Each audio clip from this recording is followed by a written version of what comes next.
Yesus, atas anugerah-Mu pada hari ini. Kami hendak mendengarkan kebenaran firman-Mu. Berilah kami Tuhan kekuatan roh hikmat wahyu. Buka pikiran kami dan berikan kami Tuhan Yesus kasih anugerah. Hati yang baru yang rela Tuhan menerima firman-Mu dengan lembut dan takluk kepada kebenaran firman-Mu, mempercayainya dan melakukan dengan tulus hati. Di dalam nama Tuhan segala keangkuhan, kesombongan, setiap kubikan bangsa di atas keangkuhan manusia oleh darah Yesus, takluk di kaki Yesus. Kami tak mendengar firman-Mu, kuduskan hamba-Mu, mulut bibir lidah hamba-Mu, bahkan kami semua yang mendengar Tuhan, biarlah kekuatan Roh Kudus menuntun kami. Terima kasih Roh Kudus yang telah memberi kami kehidupan. Hanya di dalam nama Yesus kami berdoa ini. Haleluya. Amin. Puji Tuhan. Shalom saudaraku. Shalom. Kita akan baca firman Tuhan yang terdapat dalam Yohanes 1 ayatnya yang keempat.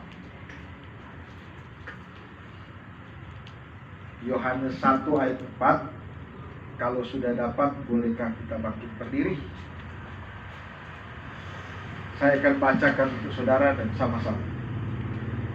2, 3. Dalam Dia ada hidup dan hidup itu adalah terang manusia. Amin. Silakan dulu. Puji Tuhan.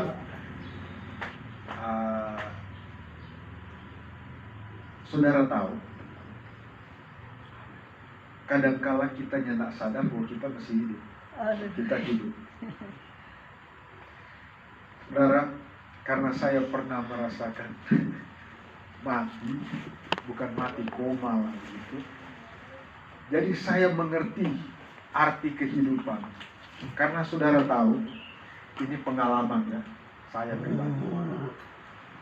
Ketika kita mengalami yang disebut koma, ya kematian begitu, di situ baru kita sadar kita tidak berdaya. Artinya tidak berdaya begini saudara. Saudara ingin berkata-kata, sudah lengkap saudara ingin mengatakan sesuatu kepada teman atau saudara atau orang tua yang ada di dekat kita waktu itu dia, tapi kita berbicara tetapi tidak ada keluar satu patah pun. Cuma di dalam hati, di dalam pikiran kita berbicara. Kemudian kita mau gerakkan kaki, mau gerakkan tangan, itu tidak ada daya sama sekali. Dan kita waktu itu dia baru sadar bahwa bukan kita yang menggerakkan, kita badan. Saudara, kalau saudara bisa bergerak, kata firman Tuhan, bersyukur. Karena apa? Kita masih diberikan sesuatu yang disebut kekuatan untuk hidup. Puji Tuhan. Firman Tuhan katakan, dalam Dia ada hidup dan hidup itu adalah terang manusia. Saudara, di dalam kehidupan ini manusia diperhadapkan dengan dua pilihan. Yaitu satu, pilihan manusia secara jasmani, yaitu manusia daging. Kedua, pilihan yang kedua yaitu manusia roh, yaitu seturut keinginan Bapa. Nah, sekarang saya mau sedikit. Manusia itu dia diberikan kehendak bebas. Artinya kehendak bebas karena kita diciptakan segambar serupa dengan Allah. Kata firman Tuhan, Tuhan memberikan rohnya di dalam kehidupan kita. Itu dalam penciptaan manusia. Dan ketika Tuhan memberikan rohnya kepada kita, maka apa? Kita hidup. Dan bukan cuma itu, kita dibuat segambar dengan Tuhan, dengan Bapa di surga. Kita menjadi segambar dengan Tuhan Yesus Kristus. Artinya, segambar itu bukan cuma muka sama, tetapi seluruh bagian yang ada dalam Bapa di surga, itu dia ada terbentuk di dalam kita. Nah, kalau demikian segambar, ketika Tuhan juga itu dia memiliki kehendak bebas, maka kita juga memilikinya. Artinya kehendak bebas, kita boleh memilih tanpa Tuhan Yesus Kristus paksa. Tetapi kita boleh memilih, apakah memilih Tuhan Yesus atau memilih segala dunia, segala keinginan dunia ini. Saudara, kita lihat saat-saat ini kadangkala kita mungkin walaupun kita telah menerima Tuhan Yesus sebagai Tuhan dan Juru Selamat, tapi seringkali kita diperhadapkan dengan pilihan yang lain. Dan kalau diperhadapkan dengan pilihan yang lain, kita baik pengalaman dengan dunia ini maupun pengalaman di dalam kebenaran firman Tuhan, seharusnya kita bijak memilih. Jadi artinya bijak memilih begini.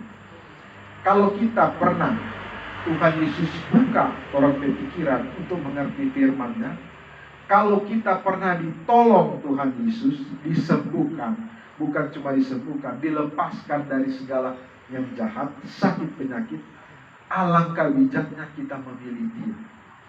Tapi saudaraku, di dalam hidup ini, kata Paulus, di dalam hidup ini ada yang disebut yang jahat. Artinya yang jahat, manusia kita. Kenapa manusia kita? Kenapa? Karena kita manusia ini masih terikat di dalam tubuh yang daging. Artinya daging, tubuh fisik yang lemah. Artinya lemah, artinya begini.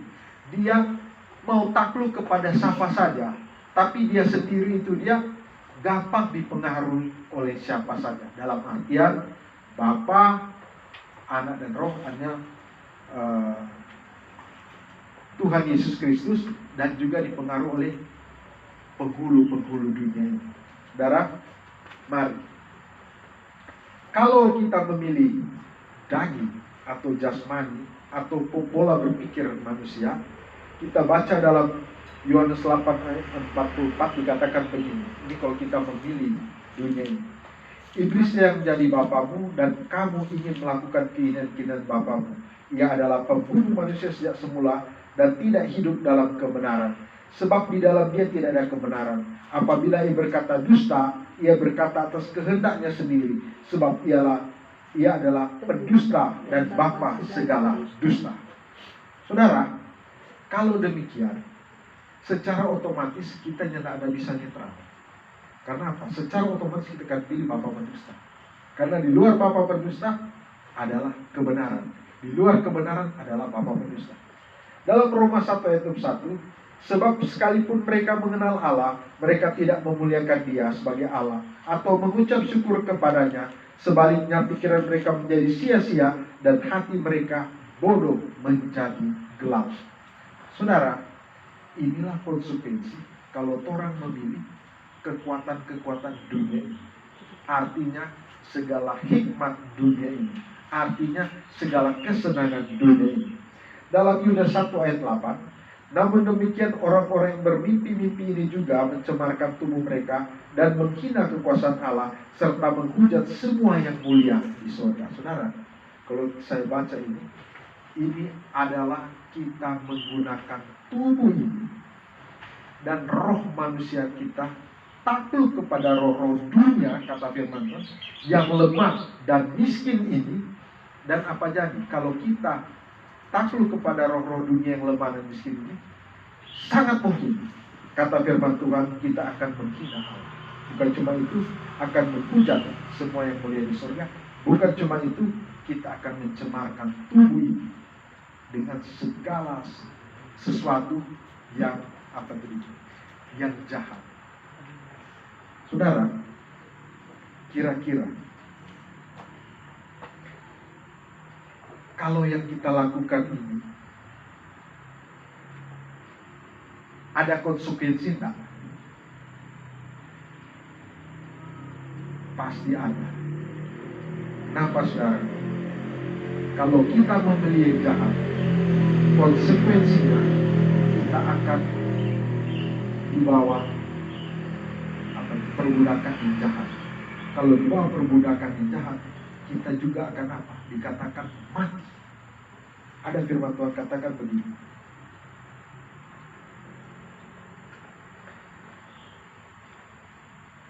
Ulangan 28 ayat 28. Tuhan akan menghajar engkau dan dengan kegilaan, kebutaan dan kehilangan akal.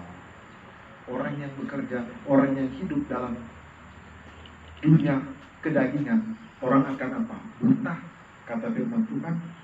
Kita akan, kata firman Tuhan, kehilangan akal, dan kegilaan. Itu kata firman Tuhan. Dalam Wahyu 3 ayat 1, dan tuliskanlah kepada malaikat jemaat di Sardis, inilah firman Dia, yang memiliki ketujuh roh Allah dan ketujuh bintang itu. Aku tahu segala pekerjaanmu, engkau dikatakan hidup, padahal engkau mati. Saudara, ini yang paling fatal. Kita kelihatan hidup, tetapi kita mati. Puji Tuhan. Sekarang, kalau kita hidup dipimpin oleh roh, dan kita takluk kepada roh Allah, dan kita menuruti keinginan Allah, kita akan baca dalam Efesus 2 ayat 22. Di dalam Dia kamu juga turut dibangun menjadi tempat kediaman Allah di dalam roh. Pertama, kata firman Tuhan, orang jadi tempat kediaman Allah. Kedua, dikatakan 2 Korintus 3 ayat 3. Karena telah nyata bahwa kamu adalah surat Kristus yang ditulis oleh pelayanan kami. Ditulis bukan dengan tinta tapi dengan roh dari Allah yang hidup. Bukan pada loh-loh batu, melainkan pada loh-loh daging, yaitu di dalam hati manusia. Kalau kita baca juga dalam Efesus 2 ayat 10. Karena kita ini buatan Allah, diciptakan dalam Kristus Yesus untuk melakukan pekerjaan baik yang dipersiapkan Allah sebelumnya. Ia mau supaya kita hidup di dalamnya.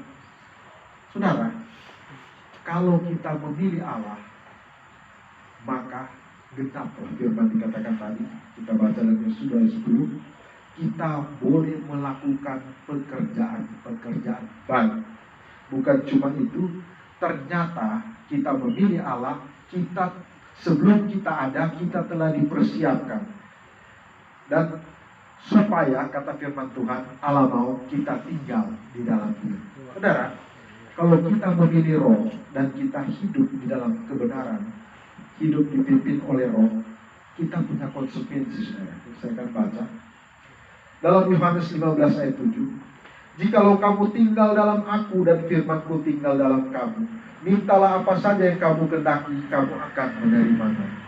Dalam Yohanes 14 ayat 12, aku berkata kepadamu, sesungguhnya barang siapa percaya kepadaku, ia akan melakukan juga pekerjaan-pekerjaan yang aku lakukan, bahkan pekerjaan-pekerjaan yang lebih besar daripada itu, sebab aku pergi kepada Bapa.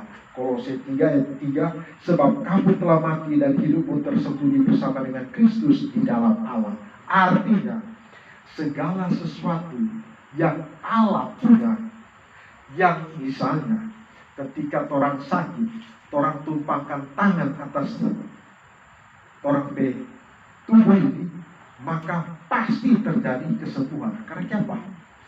Memang Tuhan di dalam Torah, Tuhan hidup dan bergerak, tapi kadangkala tubuh itu punya kelemahan, karena dia terbuat dari debu tanah dan masih ada di dunia ini, dan dia rentan dipengaruhi oleh segala sesuatu yang disebut dengan dosa dunia ini.